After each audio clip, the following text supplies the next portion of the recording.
Днеска ще ви покажа това. Това е един музикален инструмент, който аз съм измислил и аз съм направил от буркани.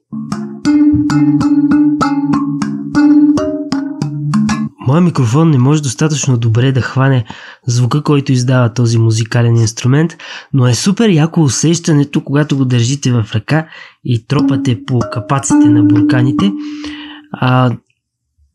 Чувства се как целият музикален инструмент трепти в тона. За жалост това не мога да ви го предам с този микрофон, защото той не хваща толкова ниски честоти.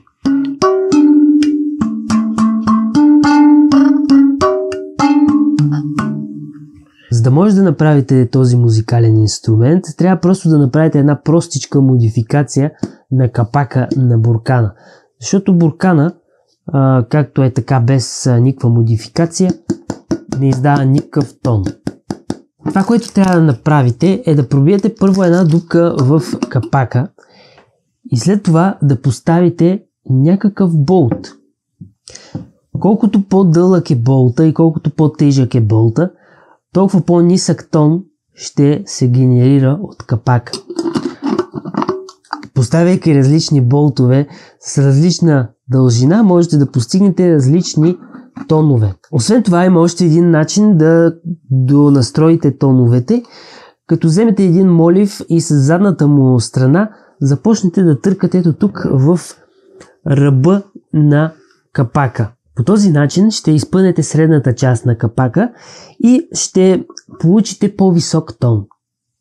Оттам насетне вече е ваш избор как ще подредите всички тонове и как ще подредите бурканите в каква форма. Ето аз съм ги подредил така. Фанал съм ги с едно киксо, много здраво, притиснати един към друг и така се получава музикалния ми инструмент. Разбира се, вие можете да ги подредите в редица, можете да сложите повече тонове, това си е ваш избор.